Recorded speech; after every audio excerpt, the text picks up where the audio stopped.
As we all get older, health is an issue. And an interesting thing with people that have time pressure, this Meyer Friedman in his book talks about, usually have some heart issues. There's another thing about time pressure. It creates cortisol. You know what cortisol is? Cortisol is a hormone, a stress hormone that's a very positive one. So it's like if you see the lion coming at you back in the caveman days, you see it coming at you, like, wow, I got to get fired up. It's adrenaline, cortisol. That saves your life. But here's what's happening in our modern world. We're always on the go.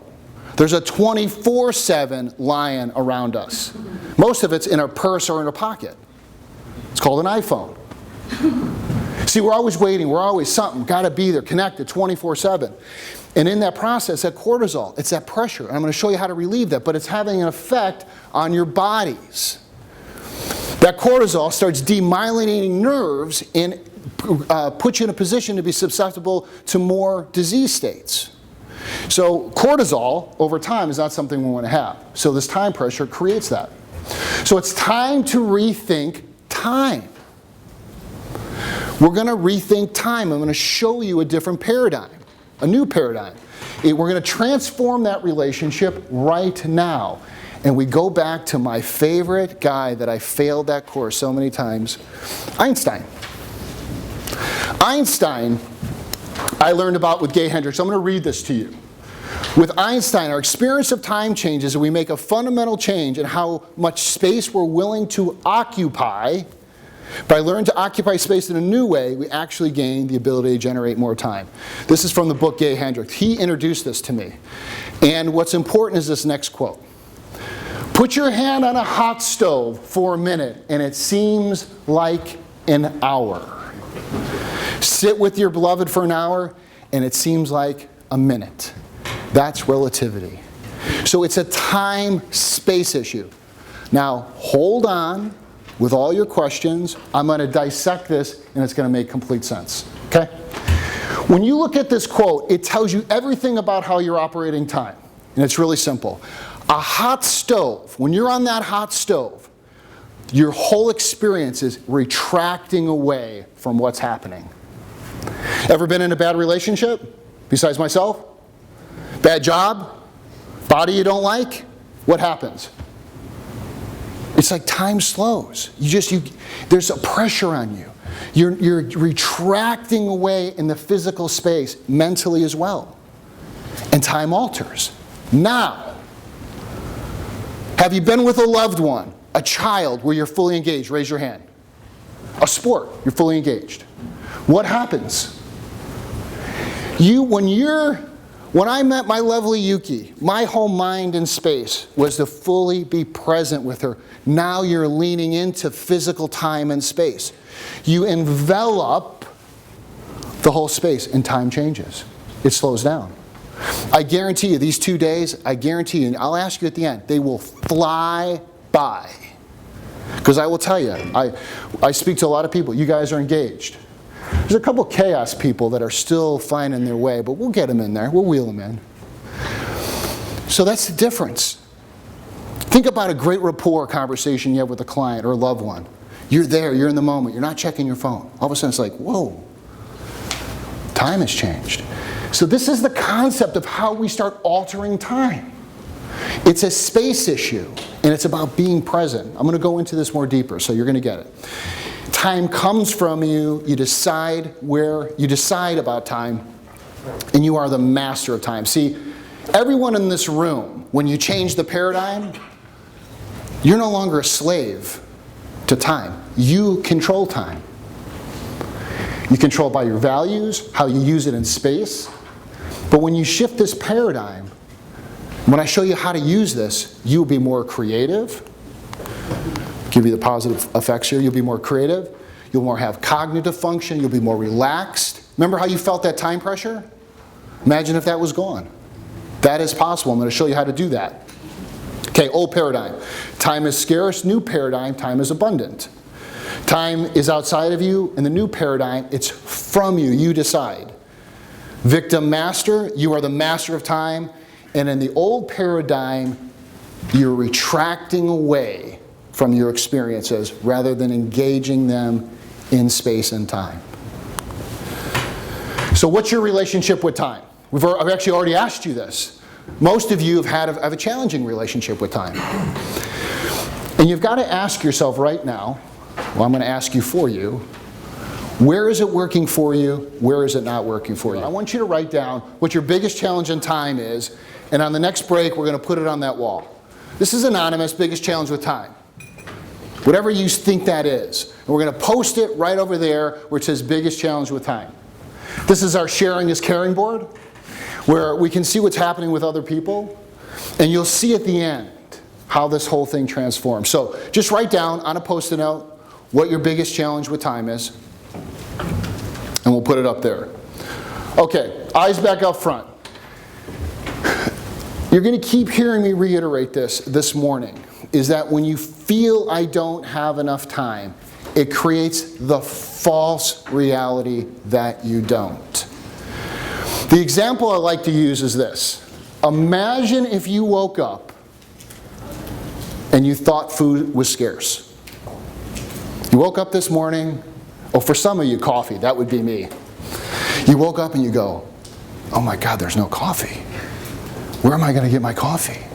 Now, for a lot of you, that actually happens. You pull up to the Starbucks long line, Dunkin' Donuts, here we got long lines. You're like, how am I going to? But imagine if you lived your life thinking food was scarce. How would you feel inside? Would you be worried? Maybe you might be hungry? It's the same thing with time. It's just happening in a different way.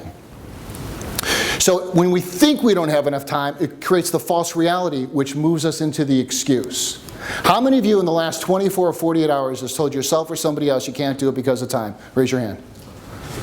Yeah, happens all the time. Okay, so a lot of you might be thinking, yeah, this is all great. How am I going to shift this? We are going to go on a time excuse diet. Yes, we are. And we're going to just practice it the next day or two. But the first thing we got to do is identify how we use time. Because what we think, we say, we program. I'm going to say it again. We think, we say, we program. I don't have enough time, can't go to the gym, blah, blah, blah. I can't call that. Don't have time to make my cold calls. Don't have time to have that meeting. It all builds up the crummy performance. Okay? But words like, if time allows, if I had more time. Just look at the words up here. They're in your manual as well, you can look at. Start looking at the words you're using around time. To start changing it starts with understanding how you're using time.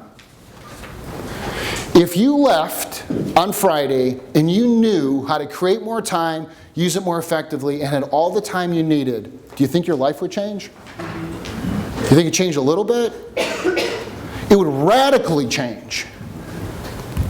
So here's how it works. We're going to cover this for the next 2 or 3 days.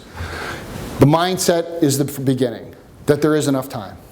See, last night when we were putting this together, and there was wrong equipment, and it doesn't matter if it's 40 people or 4,000, the same equipment basically has got to be used. There's got to be a screen, video, audio, there's just more chairs. I just knew that we would have enough time. And so I started getting kind of stressed out about time, because I'm in it with you. And then all of a sudden, you know what? There's going to be enough time. I packed my stuff up, I went home, they were still here putting it together, and it all worked out. See, your energy is affecting the people around. Have you ever gone into a meeting and somebody is super stressed out, and you're trying to talk to them, like Kevin, and they're just like, what? What? It's the same thing. So your energy, see, communication is an exchange of energy and information. Yeah. It's words and body. We're doing a whole segment on this. And we're going to talk about how technology affects this as well. But your energy. See, when I actually show up someplace at a time that's later than when it started, when I was physically late, I no longer show up, oh my God, I'm late, 15 minutes late. If I need to make an amends to somebody, directly dialogue why I wasn't there, I'm going to do that. But that internal pressure of being late is gone. Because now when I show up, I can actually be of service. You ever show up late, you're just like, you're sweating, you're like, oh my God, what are they going to think? What am I going to do? How am I going to get it? Ever do that? See, that changes now your relationship. But once you change that pressure, you show up, you have your dialogue, but now you can fully engage. Most people, when they show up late to a meeting, it takes them 10, 15, even 20 minutes to get on track. They're so frazzled inside. The second part of this is having the right focus. See, if you know exactly where you're going to go, you get there faster. That's why we're talking about a GPS system, global positioning system. It's guiding you to get there. So you got to know exactly where you're going. That's the second way you change time. And third is being present. We're going to do a whole section on mindfulness, being present in the moment, a lost art. When you're present, time changes. You've already demonstrated to me. I've asked you about this. So mindset, GPS, being present, engaging. Could you imagine if I was up here and the whole time I was thinking about getting out of here? You think it would be a little different experience? You better believe it would be. It'd be for me. First of all, I wouldn't be on my purpose. I wouldn't be serving in what I'm committed to be serving, and you'd feel it. You'd feel it. I check in every segment. Am I present? Can I be more present? When you love what you're doing, you're present. See, when you develop that muscle, you don't even have to think about it. You can think about how you get better at your game, but when you are present on purpose, time alters. And here's the thing, time flies by. Some people go, oh, I don't want my life to fly by. Well, think about this. Think about going for what you want, building your foundation, and each day you get up and you're getting closer to it, and it seems like time didn't even happen. That's a great benefit. So you create as much time as you need. To have the ultimate life, you have to live from the belief that time comes from you. Okay? So we're going to do a mantra. Okay? Little mantra music, Chris, a little background music. I am the source of time. You're going to repeat with me. I am the source of time. I am the source of time. I am the source of time. I am the source of time. Now, I'd kind of like to get it to the point where they think there's a cult in here. Like when they, people, what? Okay. Secondly, I'm responsible for my time. I'm responsible for my time. One more time. Thank you. My goal when you leave is that you own the clock. Because once you own it, your life changes. We're having some humor and fun. I want you to have fun. But when you own that clock, everything changes. Everything changes. Just think about it. You're doing what you want to do when you want to do it, and not when you don't want to do it. When you change the way you look at things, Wayne Dyer, what you look at changes. Anyone know Wayne Dyer? Familiar with his work? He was one of my first mentors. He passed away recently, last year or so. Really a tremendous guy. Like I said, I still get coaching and resources out there, but he really got it. But when you change the way you look at it, like I said last night, I got plenty of time. All the pressure went away. But it starts with the mindset. Remember when I said the 5 qualities of a high-performing person? It's not what happens, it's really what you make it mean. That's changing the way you look at things. It's changing the way you look at things.